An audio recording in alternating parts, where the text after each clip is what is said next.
சாதாரணமாக ஒரு மாம்பழம் சாப்பிட்டதற்கு மரண தண்டனை விதிக்கப்பட்டது என்பதை கேட்கும்பொழுது பெரும் வியப்பாக இருப்பினும் அதற்கு என்ன காரணம், அவ்வாறு மரண தண்டனை பெற்றவர் என்னவானார் என்பதை பார்ப்போம். அரசன் ஒருவனுக்காக விளைந்த மாம்பழத்தை வெளியூரைச் சேர்ந்த பெண் தெரியாமல் சாப்பிட்ட போதும் அந்த பெண்ணுக்கு அரசன் மரண தண்டனை விதித்தான்.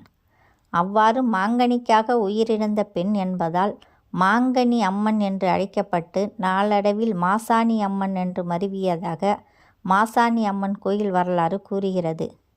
சிறிய மயான அம்மனாக இருந்து நாளடைவில் வளர்ந்து பெரிய கோயிலாகி மிகவும் சக்தி வாய்ந்த தெய்வமாகிவிட்டது.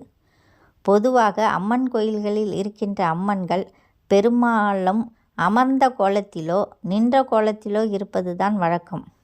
ஆனால் மாசாணி அம்மன் மட்டும் 17 அடி நீளத்தில் கிடந்த கோலத்தில் வானத்தை நோக்கி படுத்தபடி காட்சியளிப்பதை காணலாம். மாசாணி அம்மனை மயான அம்மன் என்றும் கூறுவர். ஆனைமலையை ஆட்சி செய்து வந்த நன்னன் என்ற ஒரு மன்னனை சந்திக்க வந்த முனிவர் ஒருவர் மிக அரிய வகையான சக்தி வாய்ந்த அதிக சுவையுடன் கூடிய ஒரு மாங்கனியை வழங்கினார். முழு வீடியோவையும் பார்க்க கீழே உள்ள லிங்கை கிளிக் செய்யவும் என்பதால் மிக சக்தி வாய்ந்தது என்று கூறி அதை சாப்பிட்டதும் அதன் கொட்டையை ஆற்றில் எரிந்துவிட வேண்டும் என்று மன்னனிடம் கூறினார். அவ்வாறே செய்வதாக கூறிய மன்னன் மாம்பழத்தின் சுவையில் மயங்கி கொடுத்த வாக்கை மீறி தன்னுடைய அரண்மனையில் அந்த மாம்பழ கொட்டையை நட்டு வைத்து வளர்க்க ஆரம்பித்தான். அத்துடன் அந்த மரம் வளர்ந்து பெரிய மரமான பிறகும் அதில் மாம்பழம் கிடைக்கவில்லை. மேலும் அதிலிருந்து பூக்கள் மட்டுமே தோன்றி உதிர்ந்தன. அதனால் அந்த முனிவரை தேடி கண்டுபிடித்து அழைத்து வரும்படி உத்தரவிட்டான். அரண்மனைக்கு வந்த முனிவரும் அந்த மாமரத்தில் ஆண்டுக்கு ஒரு முறை மட்டுமே பழம் காய்க்கும் என்றும் ஒரு வருடத்தில் அது மீண்டும் காய்க்காது என்ற இரகசியத்தை கூறினார்.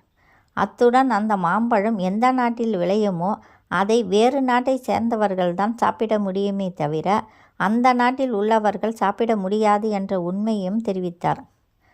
அவ்வாறெனில் இதில் விளையும் மாம்பழத்தை யார் சாப்பிடுவார் என்று மன்னன் கேட்டபோது வேறு நாட்டிலிருந்து வரும் ஒரு கன்னி பெண் தான் இந்த மாம்பழத்தை சாப்பிடுவாள் என்றார்.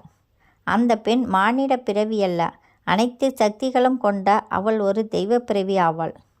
எனவே இந்த மாம்பழம் உனக்கு கிடைக்கவில்லையே என்று மரத்தை வெட்டிவிடாதே. ஒரு அம்மன் கன்னிப்பெண்ணாக வந்து இந்த மரத்தின் கனியை உண்டால் அதுவரை காத்திரு என்று கூறி அந்த முனிவர் சென்று விட்டார்.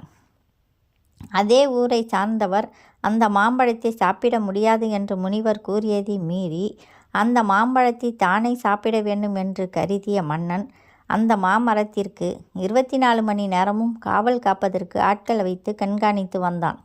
இந்த நிலையில் ஆனைமலை அருகே வேறு நாட்டைச் சேர்ந்த யானை வியாபாரம் செய்து வந்த தாரகன் என்ற வணிகன் தனது மகள் தாரணி என்பவளுடன் ஆனைமலையில் உள்ள உறவினர் வீட்டுக்கு வந்தார். அப்போது தாரணி உறவினர் வீட்டு பெண்களுடன் ஆற்றில் குளிக்கச் சென்றாள். அந்த ஆற்றின் அருகில்தான் அந்த அதிசய மாமரம் இருந்தது. இவள் குளித்து கொண்டிருக்கும்போது மாமரத்தில் இருந்த கனி தானாக ஆற்றில் விழுந்து இவளை நோக்கி வந்தது. அந்த மாம்பழத்தின் அழகில் மயங்கிய தாரணி அதை எடுத்து சாப்பிட்டு விட்டாள். இது குறித்து தகவல் அரசனுக்கு தெரிய வந்ததும் பெண் என்றும் பாராமல் அந்த பெண்ணை தூக்கிலிட உத்தரவிட்டான். அப்போது அந்த பெண்ணும் தாங்கள் வேறு நாட்டை சார்ந்தவர்கள் என்றும் மன்னனின் உத்தரவு தங்களுக்கு தெரியாது என்று எவ்வளவோ எடுத்து கூறியும் மன்னன் கேட்கவில்லை. அந்த பெண்ணை காவலர்கள் வெட்டும்போது என்னை கொலை செய்த காரணத்தால் உன்னுடைய நாடும் மக்களும் அழிந்து போவார்கள் என்று சாபமிட்டு அவள் உயிர் துறந்தாள். அதன் பிறகு அந்த பெண்ணின் உடலை அவள் தந்தை பெற்றுக்கொண்டு ஒரு உருவம் செய்து வழிபட்டார். அந்த பெண் உயிரிழந்த சில ஆண்டுகளிலேயே மன்னன் நன்னனை எதிரி நாட்டு படைகள் சூழ்ந்து அழித்து ஒழித்து அவனது வம்சத்தையே பூண்டோடு அழித்தார்கள். மாங்கனிக்காக உயிரிழந்த பெண் என்பதால் மாங்கனி அம்மன் என்று அழைக்கப்பட்டு நாளடைவில் மாசாணி அம்மன் என்று மருவி இன்று சக்தி வாய்ந்த அம்மனாக திகழ்கின்றாள். மாங்கனிக்காக உயிர் விட்டதால் மாங்கனி அம்மனே மாசாணி அம்மனாக சக்தி வாய்ந்த தெய்வமானது பற்றி அம்மன் பக்தர்கள் எல்லோரும் அறிந்திட ஷேர் பண்ணுங்கள், லைக் பண்ணுங்கள், சப்ஸ்கிரைப் செய்யுங்கள். நன்றி, வணக்கம்.